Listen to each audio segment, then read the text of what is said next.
Yeah, also, Fled a little bit more trouble in mid lane, seeing that it's a Tristana.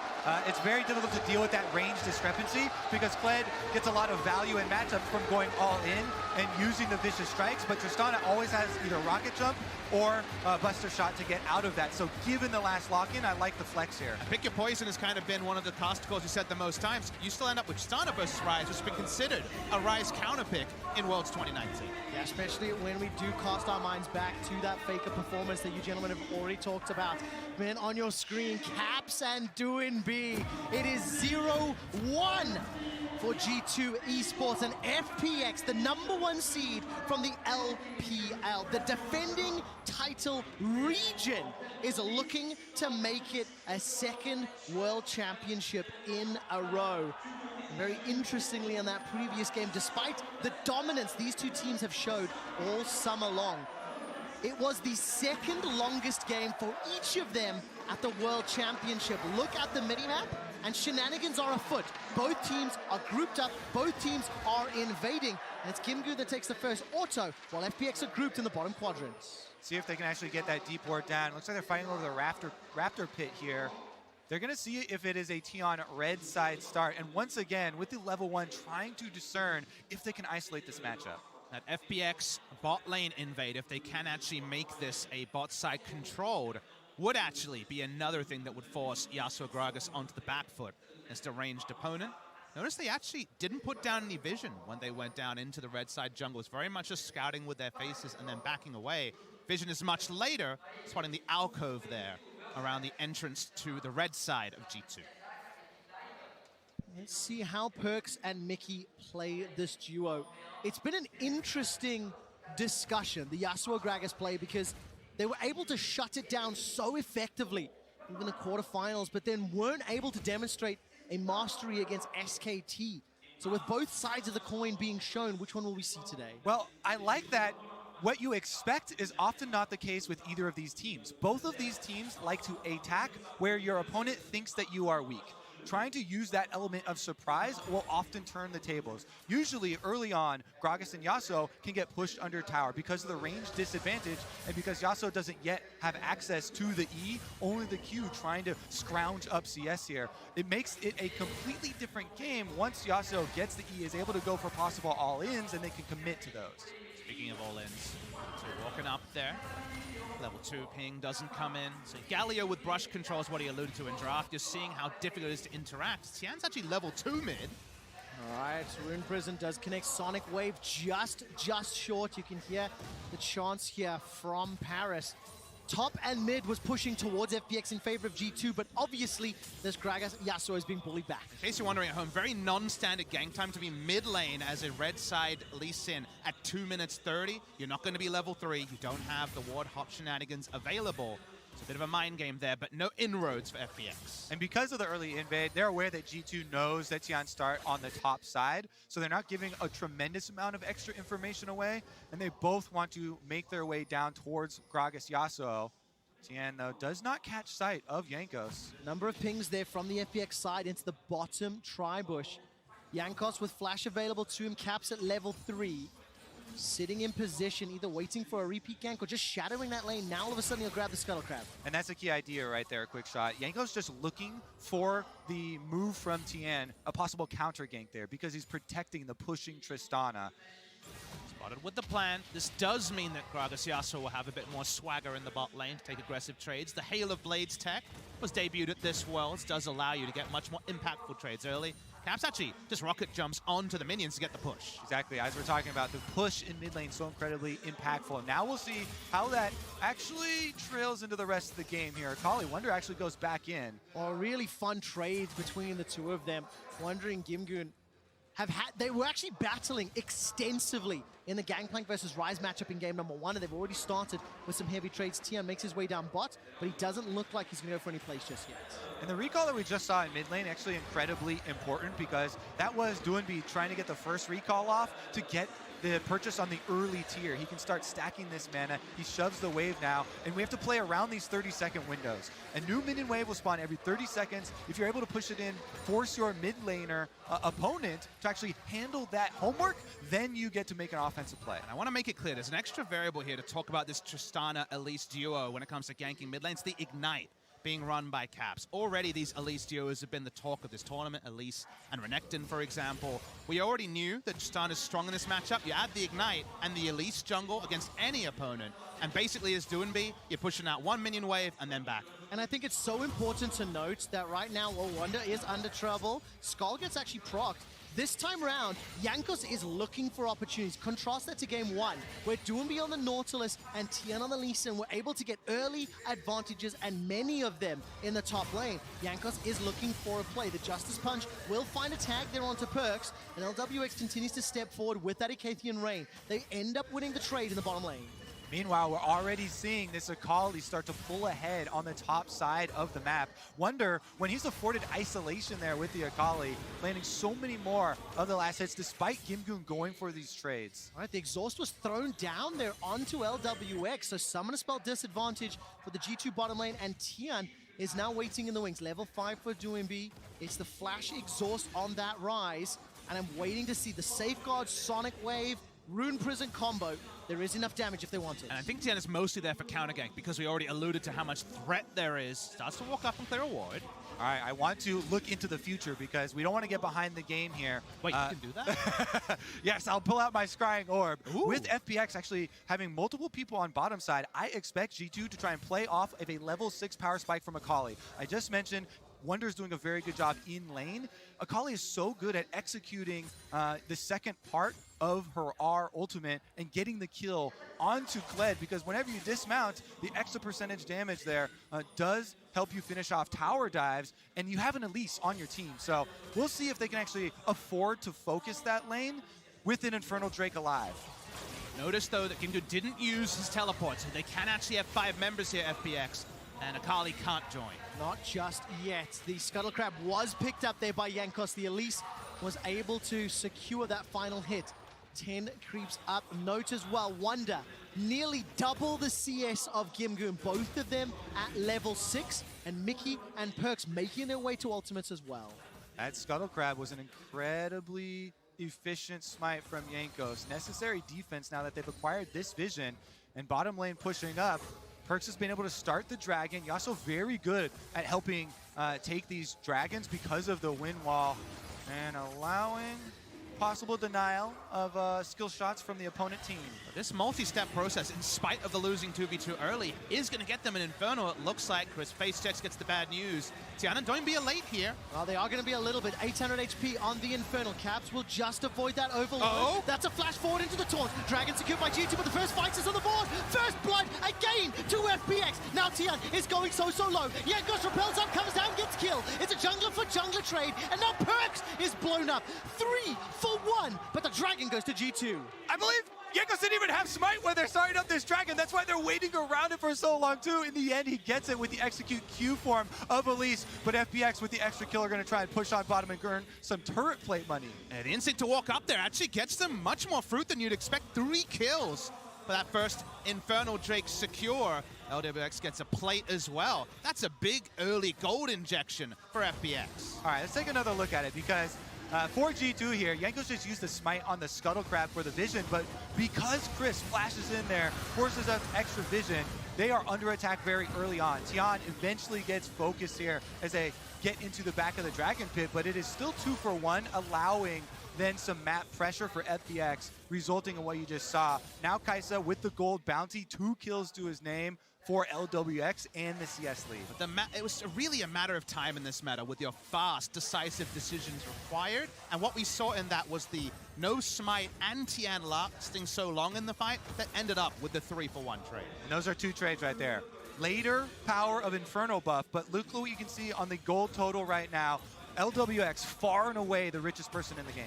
1,300 gold above Perks right now. His lane opponent, 15 CS lead. Obviously, you can see 201 in the kills, compliments of that dragon fight. And FPX again strike first in the game, get themselves an advantage, and we need to see how G2 will bounce back, and also how FPX are going to push this lead, because with a enabled Kai'Sa, maybe a little earlier than anticipated, Kled, Rise, Galio, Kai'Sa, that is a terrifying death ball dive style comp. As Gimgoon's going to chase forward using the charge, and he almost gets the solo kill. Skarl gets popped. How did Wonder survive? He manages to stay alive a few seconds longer and gets under the tower. And it was only just an inch away from being a straight up solo kill. That always does more damage than you expect in the 1v1. Kled able to force out the flash there from Wonder. Now let's see if there's going to be any sort of response. We just have 2 resets on the side of FPX, so I think everything should calm down. The gold standard here for FPX to use that extra gold to get deep vision on the red side jungle to stop Yasuo or Gragas doing what it says on the tin, which is after level 6, doesn't matter how much gold Kai'Sa has, you can't walk up at threat of the body slam flash or the ultimate coming in. So actually expressing the lead in the 2v2 is actually difficult against specifically Gragas Yasuo duo. All right, Gimgoon with the Hex Drinker here, going to afford him more opportunities to go for those all-ins onto Akali. With Press the Attack, you have a lot of burst damage that you can try and threaten very early. It's going to be about how these junglers work around the Rift Herald. Jankos leashes it all the way towards mid lane. That should give up his position. Absolutely the case. Tian knows. will get spotted out. Sonic Wave finds a target. Repel app finds a minion to go down. Rune Prison locks him down. That's a buster shot on the rocket jump with the ignite coming in. Crisp comes down with the ultimate. They end up trading. Long cooldown used from Crisp there to no inroad. Mickey's mid lane going to be spotted on this space. Start to see the burst potential. Didn't really feel like starting to put too much oomph into the autos, and yet Lee Sin almost went down. A lot of damage potential when G2 gets the time to set it up. If they want to use the Tristana combination, but then you add the burst combination for the Akali as well as the Yasuo. There are tools for them available. Mickey sneaks away a little bit more damage on the mid-outer turret. And look at the minimap now. LWX and Crisp, they've recalled. They've put themselves in the top lane, and it looks like we're going to have Australia lane set up. Yeah, and there's a very big difference here. Because of the extra teleport on Wonder, G2 can actually force a Rift Herald play. After swapping over, Gimgoon is basically relegated to bottom lane, especially until the Kled ultimate comes up. But it's bottom lane with a TP disadvantage. FPX fantastic at using their teleports for offensive moves. Sometimes these teams walk up and fight too much. For now, Tian is going to be in disengage duty. They want to buy about 1.5 minutes for Gimgoon to be able to be back on the map. All right, Yanko showing bottom. Actually going to hover behind Wonder rather than go for the big play on top side with numbers advantage. And Tian, I think he gets it. Yeah, he manages to sneak that one away. Crisp goes for the Justice Punch forward, will not find a taunt onto Mickey, but look at the minimap. Jankos has made his way up, and now FPX, they've positioned themselves to start the Heralds. Yeah, you can see whenever Gimgoon hovers in the river here, he's threatening possible Kled roam towards it. Perks wants the solo, and he will get out the Killer Instinct. He doesn't find the knockup. The exhaust was committed for that. Now there's no Killer Instinct from LWX, and that final breath from Perks' Yasuo is available. The Herald is secured, and that solo attempt prevents G2 from picking a further fight. Crucially, there's no TP ward here for Akali to come in, so despite having TP, it's not felt. The Rift Herald goes down. Perks is lingering on the top side. Oh, G2 will get themselves a Cloud Drake, and the Taunt finds two!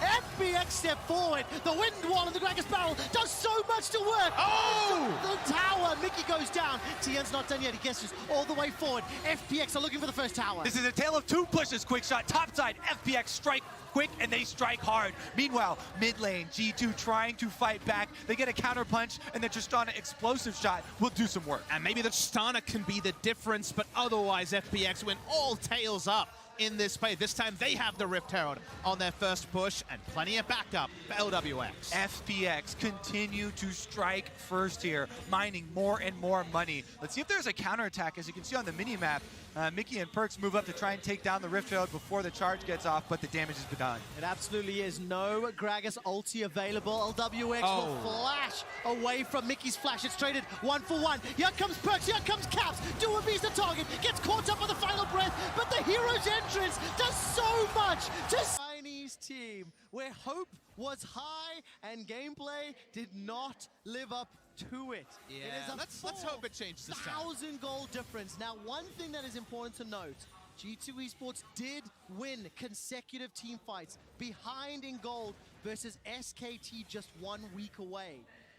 And they need to channel that performance again to bring it back this game. Well, Cookshot, they're about to be posed a very difficult question. Gimgoon split pushing on the Kled on top side of your map. We're about to reach that top tower, but G2 continually looking for a possible aggressive move instead. The silver lining is that the cooldowns are much longer on FPX's side, so you actually have to not lick your wounds. You have to re-engage before Hero's entrance and also the charge are off cooldown. But now, though, they're showing respect. Caps continues to get plenty of gold in the side lane, but they lose mid out. It ends up being a mid-outer for bottom lane trade. Perks sidestep some of the damage. Mickey gets caught up by the Kaiser W, and the Wind Wall is doing some work to reduce the follow-up damage. FPX 2 towers to 1. They are behind in the Dragon game, but that is it. They have everything else on lockdown, and a super strong AD carry 4-0-2. LWX has been consistent all worlds long. And the team consistently drafts these compositions that allow him lots of room to work with. The idea behind FPX's strategy here, you have the Kled charging in with the extra speed, then Galio ult on top of the Kled to actually protect the remount there, and this opens up so many plasma targets that LWX is afforded a very offensive ultimate. And it's just threat and zone control for him to just free hit and choose his moment. And yes, open the tournament ulting too much, as speaking of ults. All right, Realm Warp comes down. Void Seeker will connect onto Cap, but LWX decides not to go into the Killer Instinct. There was enough distance put between G2 and FPX before expending any additional ultimates. Doumbé goes fishing. He doesn't find anything right now. It'll just be a matter of time before he throws down that Realm Warp. He's sitting 1-0-4. The front man for FunPlus Phoenix, and he'll need to get a little more creative to put some pressure. But look at the minimap. Gingoon, he's pushing on that outer turret, and I think he'll get some chip damage before Wonder rocks up. Still a lot of pressure here being applied by FPX. Stopwatch on this back coming through from LWX to go for one of those overeager dives. And yeah, it was the first day where suddenly we were down on FPX, that first seed from China that just wasn't able to pull the trigger smartly in the first round robin of the group stage, but they've been building since then in this first seed versus first seed battle. And I really like that people sometimes forget that these players are very, very new to this big of a stage. On the world stage, all of them showing up now under pressure, and that is very heartening to see. All right, there's the engage, the kickback. Mickey finds some damage on Doumbé, but he's instantly thrown to the wolves. The charge from Gingoon brings some damage backwards, but goes gold, and LWX stays alive. Wind will buy some time, but simply not enough. Perks goes forward. The final breath does nothing, and it's Chris that gets another. 2 quick kills to FPX. And look what they could do with that quick shot. They get free reign over the map. The Dragon should be in the hands of LWX and the rest of FPX. G2, they have to back up and retreat to their towers now. There's nothing left for them to defend. It's very much an every man for themselves when someone gets picked so quickly to open a fight, and there are more re-engage options available for FPX. We're mercifully before 20 minutes. There's no Baron punish open for FPX. Here is the replay. So much lingering doubt in the fog, and very quickly, Mickey got the bad news. Tian is so good. Everyone highlights Doumbé because of the champions that he uses. But remember, Tian was also added to FPX to start off their remarkable rise. He's able to get the kickback to start this whole play. And then, as you're talking about, the chase down there, Papa Smithy. I'm a big fan of LWX leading with his face. He says, I don't care if I'm a 4-kill Kaiser. I'll frontline. I've got the stopwatch. I didn't build this to save. Oh, I love that, leading with his face. Oftentimes, as soon as you buy the stopwatch, you're like, I'm going to be pretty rich soon. I'll turn it into Zonya soon. I need to get the active usage now. Exceptional lead here for FPX. 5,000 gold just before 20 minutes. And despite the fact that a recall's coming in from Crisp, G2 Esports have no idea. Look at what they have to deal with. 1-0-6, 2.5 items completed for Doumbé. 2.5 plus that broken stopwatch for LWX at 4-0-5. And it feels like every time G2 have looked for an opportunity, their response has been equal or better from FPX. And while FPX are super far ahead. 5,000 gold, pre-20 will tell you that. The final tipping point is Baron. If FPX get Baron, this G2 comp doesn't have anywhere near the right amount of wave clear close the game. But it's going to start it and take the fight if G2 come in. Take a look at the minimap. Akali and Tristana are nowhere nearby. They were not invited to the Baron party. Now Mickey can get a multi-man knockup, which Perks can follow up on, but they're too late. They're too slow. And FPX, they get the Baron. They realm warp forward, and now Perks is the target. He gets a small knockup, forced to flash defensively. While that's going on, Wonder's pushing the bottom lane. FPX extend the gold lead even further. They are looking at the inner turret, and Kim Goon is able to reply. FPX don't even lose a bottom outer turret. This LPL train's not stopping anytime soon, Quick Shot. They'll got the Baron empowered recalls off for the reset and head straight back for more. Chinese freight train was one of the big memes of Season 3 and Season 4, and it's You're rolling. taking me back. It's rolling. Well, it's, you know, history lessons abound. We're trying not to think about 1 year ago today, effectively in the last World Final. But FPX look impervious to G2's strategies. They've called out and they've dealt with this Yasuo Gragas duo that so many other teams have rolled under the strength and pressure of.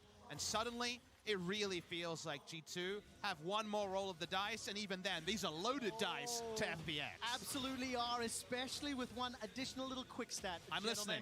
That was the fastest Baron of Worlds 2019, set by FunPlus Phoenix. This was always going to be a crazy final, and we've just hit a small pause. As soon as I hear why, I will let you guys know.